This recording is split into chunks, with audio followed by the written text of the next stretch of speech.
ఈ ప్రజా ప్రభుత్వం మొట్టమొదటి ప్రాధాన్యత రైతాంగం. మేము ప్రధానంగా ఈ ప్రజా ప్రభుత్వంలో మా మొదటి ప్రాధాన్యత రైతులు, ఆ తర్వాత మా ఆడబిడ్డలు, ఆ తర్వాత మా తెలంగాణ ఉద్యమకారులు, విద్యార్థులు.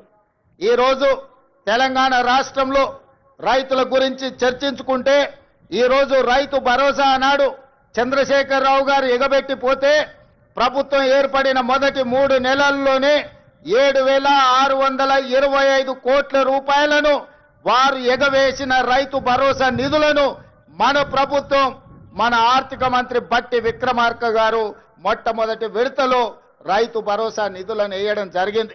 ఇదే కాదు, ఎన్నికలప్పుడు ప్రజలకు మాట ఇచ్చినాం. కాంగ్రెస్ పార్టీ అధికారంలోకి వచ్చిన వెంబడే అప్పుల్లో కూరుకుపోయిన ఈ రైతుల ఆత్మగౌరవం నిలబెట్టాలి అనంటే రైతులకు రుణమాఫీ చెయ్యాలి. ఆ రైతులకు 2 లక్షల రూపాయల వరకు రుణమాఫీ చేస్తామని ఎన్నికల సందర్భంగా మాట ఇచ్చినాం. పార్లమెంట్ ఎన్నికల సందర్భంలో రైతాంగానికి వివరించినాం. దాన్ని దృష్టిలో పెట్టుకొని మొదటి సంవత్సరంలోనే 25,35,964 మంది రైతులకు 20,617 కోట్ల రూపాయలు వాళ్ళ ఖాతాలో వేసి 2 లక్షల రూపాయల వరకు రైతుల మీద ఉన్న భారాన్ని అప్పు విముక్తి కలిగించినాం. 15 ఆగస్టు నాడు ఏ విధంగా అయితే దేశానికి స్వతంత్రం వచ్చిందో అదే 15 ఆగస్టు 2024 నాడు ఈ రైతులకు రుణం నుంచి విముక్తి కలిగించి రుణభారంని తొలగించిన ప్రభుత్వం ఈ ప్రజా ప్రభుత్వం. అదే కాదు మిత్రులారా, ఇవాళ ఆలోచన చేయండి. ఆనాడు తెలంగాణ రాష్ట్రంలో ఆనాటి ముఖ్యమంత్రి ఒక మాట అన్నాడు, శాసనసభ సాక్షిగా మాట్లాడిండు. మీరు ఒరేసుకుంటే ఉరి వేసుకున్నట్టే ఈ ప్రభుత్వం వ్యాపారం చేయదు, రైతులు పండించిన వడ్లను మేము కొనము, ఇది మా బాధ్యత కాదు అని ఆనాటి ముఖ్యమంత్రి చెప్పిండు. మరి ఆనాటి ముఖ్యమంత్రి ఆ విధంగా మాట్లాడితే మన ప్రజా ప్రభుత్వం అధికారంలోకి వచ్చిన వెంబడే రైతాంగానికి ఒక మాట చెప్పినాం, మీరు వరి పండించండి, చివరి గింజ వరకు కొంటాం, కొనడమే కాదు కనీసం మద్దతు ధర ఇవ్వడమే కాదు, సన్న వడ్లు పండించండి, 500 రూపాయల బోనస్ ఇచ్చి మీరు పండించిన పంటను మేము కొంటామని తెలంగాణ రైతాంగానికి మాట ఇచ్చినాం. మా మాట నమ్మి, మా మీద విశ్వాసం ఉంచి, మా మీద పూర్తి నమ్మకంతో పోయిన సంవత్సరం ఈ దేశంలోనే వరి పండించడంలో మొట్టమొదటి స్థానాన్ని తెలంగాణ రాష్ట్రం సాధించింది. 2,80,00,000 మెట్రిక్ టన్నుల వడ్లను ఉత్పత్తి చేసి దేశంలోనే మొదటి స్థానంలో నిలబడ్డ తెలంగాణ రాష్ట్రం సన్న వడ్లకు 500 రూపాయల బోనస్ ఇవ్వడమే కాదు, మీరు పండించిన పంట వడ్లకు 48 గంటల్లోనే మీ ఖాతాలో నగదు బదిలీ చేసినాం.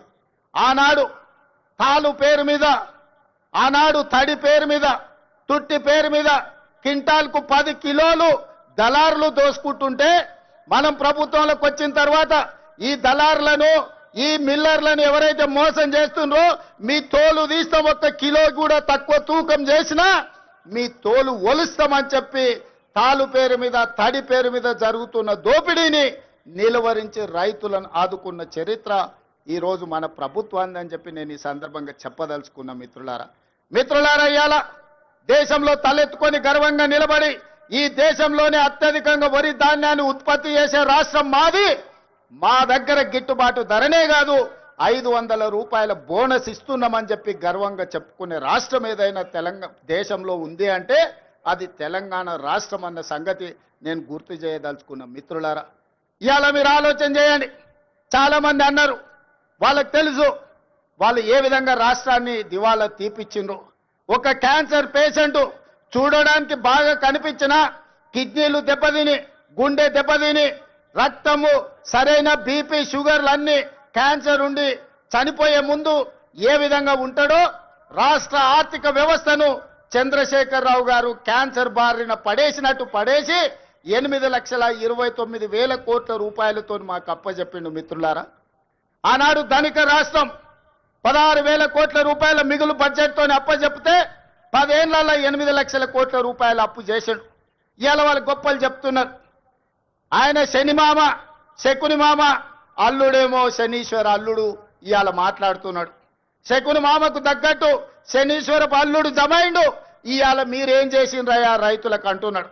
ఆనాడు రైతు భరోసా ఇవ్వాలంటే కోకపేటలో భూములు అమ్మిండు, రైతు రుణమాఫీ చేయాలంటే ఔటర్ రింగ్ రోడ్డును తెగనమ్మిండు, రైతుల పేర్ల మీద అప్పులు చేసిండు, రైతుల పేరు మీద దోపిడీ చేసిండు, రైతులకు నీళ్లు ఇస్తున్నాని కాళేశ్వరం పేరు మీద 1,00,000 కోట్ల రూపాయలు కొల్లగొట్టిండు.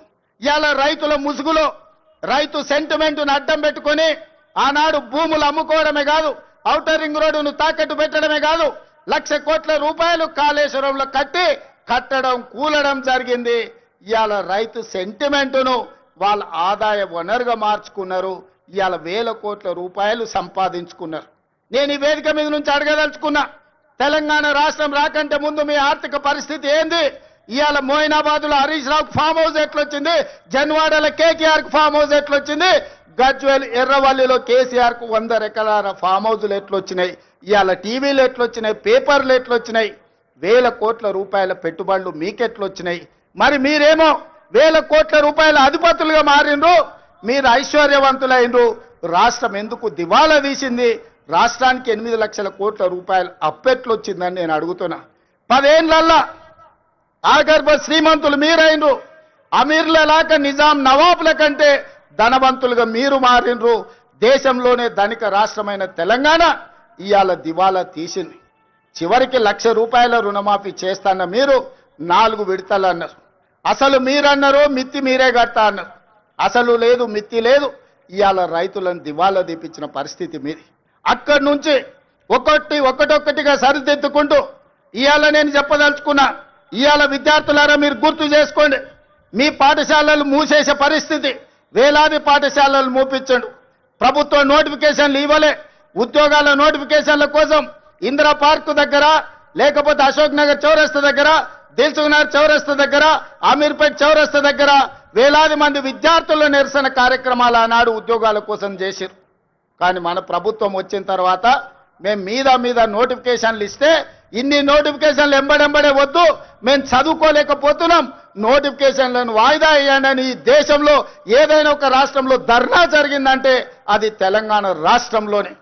10 ఏళ్లు వాళ్ళు చేయలేని పని మొదటి సంవత్సరంలోనే 60,000 ప్రభుత్వ ఉద్యోగ నియామకాలు చేపట్టి, ఒకవేళ లెక్క తప్పంటారని ఎల్బీ స్టేడియంలో ఎక్కడైతే మేము బాధ్యత చేపట్టినామో ప్రతి నిరుద్యోగ యువకుని వాళ్ళ తల్లిదండ్రులతో అక్కడికి పిలిపించి వాళ్ళకు నియామక పత్రాలు అందించి తలలు లెక్కబెట్టి 60,000 మంది నిరుద్యోగ యువకులకు ఈ దేశంలో ఒక్క సంవత్సరంలో ఉద్యోగాలు ఇచ్చిన ప్రభుత్వం ప్రజా ప్రభుత్వం, మన ప్రభుత్వం.